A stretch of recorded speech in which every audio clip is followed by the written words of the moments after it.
마가복음 4장. 예수께서 다시 갈릴리 호숫가로 나가 사람들을 가르치셨다. 그런데 모여든 사람들이 너무 많아서 예수께서는 호수 위에 배를 띄워놓고 거기 올라가 앉으셨다. 그리고 예수께서는 여러 비유를 들어 천국 복음을 가르치셨다. 잘 들으십시오. 한 농부가 씨를 뿌리러 밭에 나갔습니다. 씨를 뿌리는데 어떤 씨는 길가에 떨어지니 새들이 와서 쪼아 먹었고, 어떤 씨는 흙이 얇게 덮인 돌밭에 떨어지니 싹은 곧 나왔지만 흙이 깊지 않아서 해가 뜨자 뿌리도 내리지 못한 채 말라버렸습니다. 또 어떤 씨는 가시덤불 속에 떨어졌는데 가시나무들이 무성하게 자라서 덮어버렸기 때문에 아무 열매를 맺지 못했습니다. 그러나 어떤 씨는 좋은 땅에 떨어지니 싹이 나고 잘 자라서 30배의 열매를 맺었고, 어떤 씨는 60배, 어떤 씨는 100배의 열매를 맺었습니다. 자, 들을 귀가 있는 사람은 알아들으십시오. 그 후 예수께서 혼자 계실 때 12제자와 함께 항상 예수를 따르던 사람들이 예수께 나와 물었다. 그 씨 뿌리는 자의 비유는 무슨 뜻을 갖고 있습니까? 예수께서 그들에게 대답하셨다. 당신들에게는 하나님 나라의 비밀을 아는 것이 허락되었지만 저 바깥의 사람들에게는 모든 것이 비유로만 말해지고 있소. 이것은 그들이 보아도 알지 못하게 하고 들어도 깨닫지 못하게 하여 저들이 돌이켜 용서를 받지 못하게 하시려는 것이오. 그런 다음 예수께서 제자들에게 말씀하셨다. 이 비유를 알아듣지 못하겠느냐?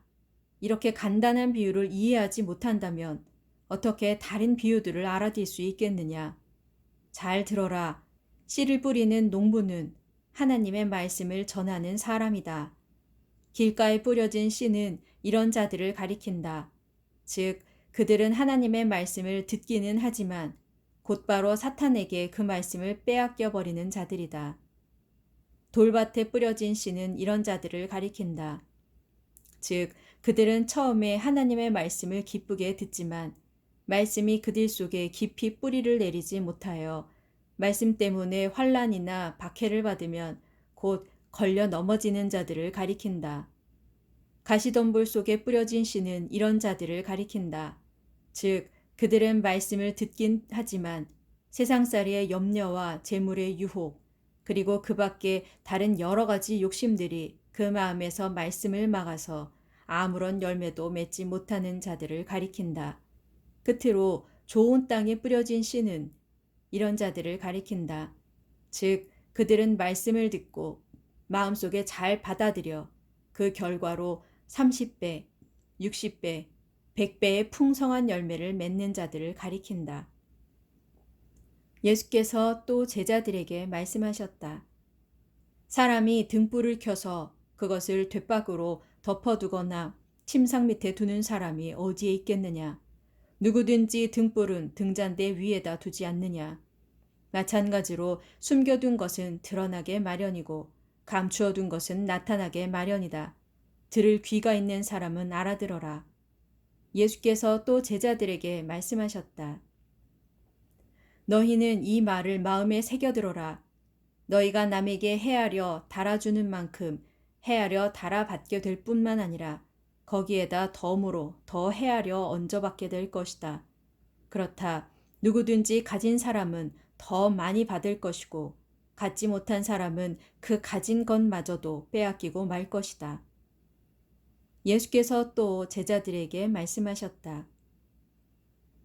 하나님의 나라는 이렇게 비유할 수 있다. 농부가 땅에 씨를 뿌려 놓으면 그 씨는 농부가 자든 깨어있든 밤낮으로 싹을 틔우고 스스로 자라난다. 씨가 어떻게 해서 그렇게 스스로 자라나는지 농부는 알지 못한다. 그것은 땅이 저절로 씨를 자라나게 하기 때문이다. 처음에는 싹이 돋고 다음에는 이삭이 나고 마침내 나달이 알차게 맺힌다. 그래서 곡식이 익으면 농부는 낫을 대어 곡식을 거두어 들인다. 추수 때가 되었기 때문이다. 예수께서 또 말씀하셨다. 하나님의 나라를 어디에 비할 수 있을까? 무슨 비유로 하나님의 나라를 설명할 수 있을까? 그렇다. 하나님의 나라는 겨자씨와도 같다. 겨자씨는 모든 씨들 가운데 가장 작지만 일단 땅에 심어지면 어떤 식물보다도 더 크게 자라서 나중에는 공중의 새들이 그 가지에 깃들일 만큼 무성하게 된다. 예수께서는 사람들이 알아듣기 쉽도록 많은 비유를 들어 가르치셨다. 그래서 비유가 아니면 말씀하시지 않으셨지만 제자들과 함께 있을 때는 그 뜻을 따로 설명해 주셨다. 그날 저녁 예수께서 제자들에게 말씀하셨다. 자, 이제 호수 건너편으로 가자. 그래서 제자들은 무리를 뒤에 남겨둔 채 예수를 모시고 배를 저어 갈릴리 호수를 건너갔는데 다른 배들도 그 뒤를 따랐다.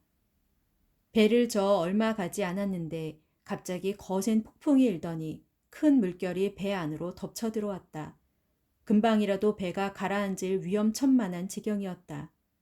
그런데 예수께서는 뱃머리에 누워 곤히 주무시고 계셨다. 제자들이 다급하게 예수를 깨우며 소리쳤다. 선생님, 선생님, 저희가 지금 빠져 죽게 생겼습니다. 왜 저희를 돌보지 않으십니까? 예수께서 잠에서 깨어 일어나시더니 바람을 꾸짖으시며 바다를 향해 명령하셨다. 고요하고 잔잔해져라. 그러자 바람이 뚝 그치고 거센 물결이 잔잔해졌다. 그런 후 예수께서 제자들에게 말씀하셨다. 왜들 그렇게도 겁이 많으냐?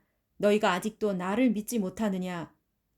제자들은 큰 두려움에 사로잡혀 이렇게 수군거렸다. 이분이 대체 누구시기에 바람과 파도까지도 복종한단 말인가?